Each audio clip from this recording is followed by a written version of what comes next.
خوش آمدید، خیر مکتب ہے آپ سبھی سامعین اور ناظرین کا اس قنات پہ۔ آج کے اس ویڈیو میں ہم پڑھیں گے سیمسٹر 1 اردو MJC 1 کی دوسری یونٹ میں ہمیں ناول طبعۃ النسوء کو پڑھنا ہے، جسے ڈپٹی نذیر احمد نے لکھا ہے۔ اس کے پہلے ویڈیو میں ہم ناول کے بارے میں جانے تھے اور نذیر احمد کے حالات زندگی کو ایک نظر دیکھے تھے۔ آج ہم ان کی لکھی ناول طبعۃ النسوء کے خلاصے کو پڑھیں گے۔ ناول کا خلاصہ شروع کرنے سے پہلے ہم کرداروں کے نام دیکھ لیں گے، اس کے بعد خلاصے کو پڑھیں گے۔ آئیے پڑھتے ہیں۔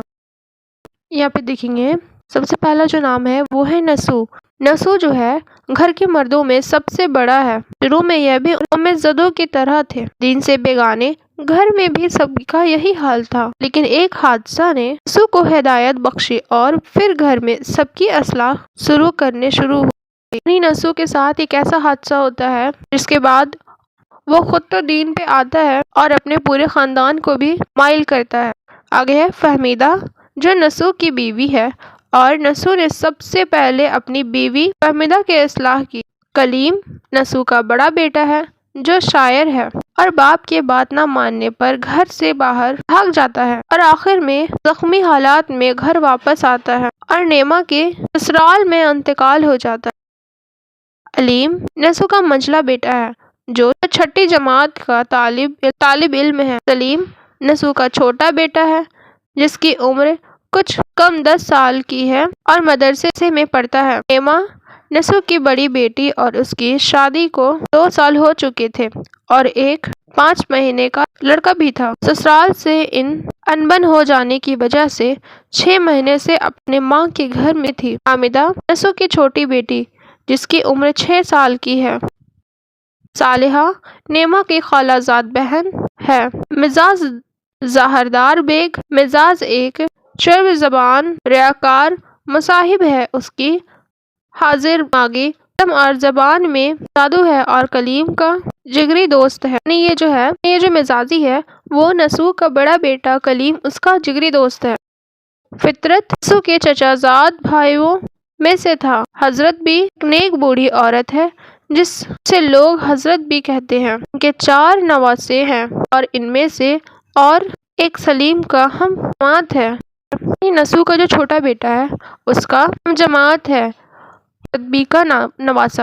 آئیے اب طبعۃ النسوء ناول کے خلاصے کو دیکھتے ہیں۔ طبعۃ النسوء مولوی نذیر احمد کا ماسٹر پیشہ ناول ہے۔ ڈپٹی نذیر احمد سر سید احمد خان کے قریبی ساتھیوں میں سے تھے۔ اردو کا پہلا ناول سورۃ العروس بھی انہی کا تصنیف کردہ ہے۔ یہ ناول مکالمے کی صورت میں لکھا گیا ہے۔ اس ناول میں ڈپٹی صاحب نے ایک خاندان کے سربراہ نسو کی توبہ کے بارے میں لکھا ہے، جسے ہیضہ ہو جاتا ہے اور بستر مرگ پر غش کر کے عاقبت کے حالات دیکھتا ہے۔ جب ہوش میں آتا ہے تو اپنے گناہوں سے توبہ کر لیتا ہے اور آئندہ کی زندگی اللہ کی راہ میں گزارنے کا عزم کر لیتا ہے۔ جب صحتیاب ہوتا ہے تو اپنی بیوی کو غش کی حالات میں دیکھتا ہے، غش کی حالات میں دیکھے ہوئے تمام واقعات بتاتا ہے اور اپنے سب بچوں کو جو ہر آفات میں مبتلا ہوتے ہیں راہ راستے پر لانے کی تلقین کرتا ہے۔ چھوٹے بچے جلد ہی اس کی بات مان لیتے ہیں، لیکن جو بڑے ہوتے ہیں وہ نہیں مانتے کیونکہ ان کی عادت رسخ ہو چکی تھی۔ بڑا بیٹا اسی بات پر گھر سے نکل جاتا ہے۔ ایک ریاست میں فوجداری کی احکام سر انجام دیتے ہوئے زخمی ہو کر گھر آتا ہے اور دم توڑ دیتا ہے۔ اس ناول میں گھریلو اور اخلاقی اور ناچاکیوں کو سمجھانے کی کوشش کی گئی ہے۔ اپنے بچے کو کیسے ریاست پر لایا جائے اور کیسے خانہ داری کی جائے، یہ سب کچھ اس ناول میں بتایا گیا ہے۔ اس میں بتا رہا ہے کہ یہ جو ناول ہے نسو کے اوپر ہے۔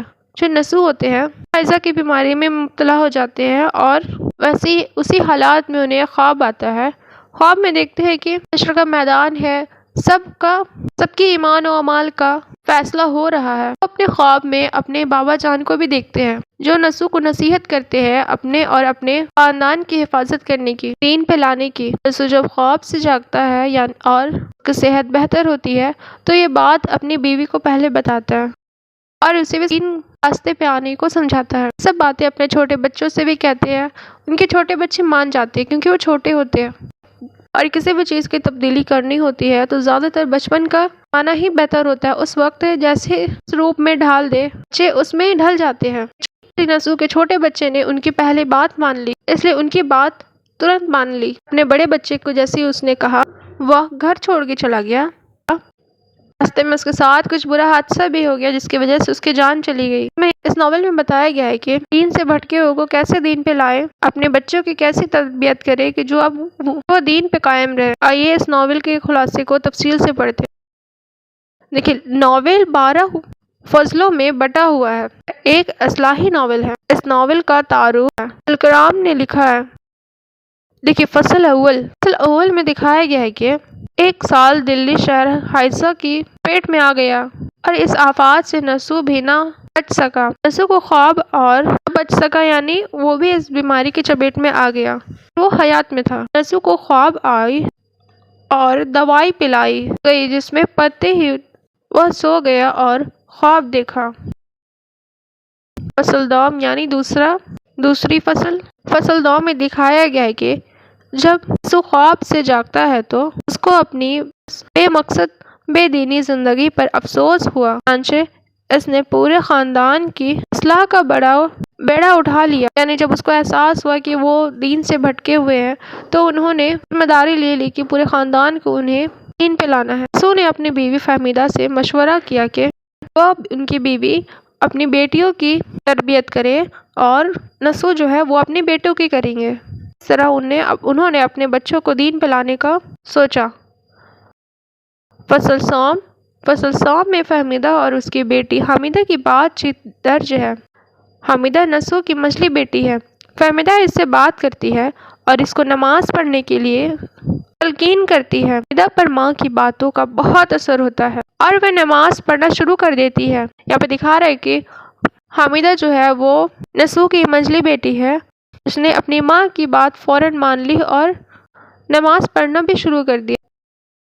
فصل چہارم میں نسو اپنے چھوٹے بیٹے سلیم سے گفتگو کرتا ہے اور نسو کو پتہ چلتا ہے کہ سلیم بھی آمنہ کی قربت کی وجہ سے بہت سدھر چکا ہے۔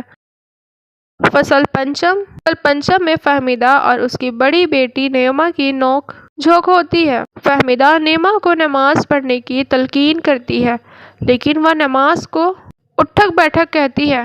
نیما نسو کی بڑی بیٹی ہے جو اپنے خاوند کا گھر چھوڑ کر آتی ہے، یعنی نسو کی جو بڑی بیٹی ہوتی ہے وہ اپنے شوہر کا گھر چھوڑ کے آئی ہوتی ہے، اور جب اس کی ماں نے نماز پڑھنے کی تلقین کی تو وہ اسے کہنے لگی کہ یہ نماز نہیں، یہ اٹھک بیٹھک ہے، یعنی نماز کی توہین کرنے لگی۔ اس نے اپنی ماں کی بات نہیں مانی۔ سب میں نسو اپنے منجلے بیٹے علیم سے گفتگو کرتا ہے۔ فصل ہفتم میں اس ناول کی سب سے اہم فصل ہے۔ اس فصل میں نسو اور اس کے بڑے بیٹے کلیم کی گفتگو ہوتی ہے۔ نسو اپنے بیٹے کلیم کو بلاتا ہے مگر وہ نہیں آتا۔ فہمیدہ اور علیم کلیم کو سمجھانے کی بہت کوشش کرتی ہے پر وہ نہیں آتا۔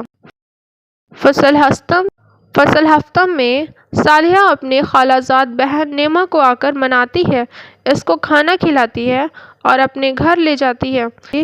نیما اور اس کی ماں کے بیچ جو نوک جھوک ہو گئی تھی اس وجہ سے نیما تھوڑی ناراض تھی، تو اس وقت اس کی خالہ زاد بہن آتی ہے اور اسے منا کے اپنے گھر لے جاتی ہے۔ فصل نہم میں کلیم اپنے باپ نسو سے ناراض ہو کر گھر چھوڑ دیتا ہے۔ نسو کلیم کا خاص مقام اور شعر و شاعری سے بھرا ہے لائبریری کو جلا دیتا ہے جن کا نام اشتر منزل اور خلوت خانہ تھا۔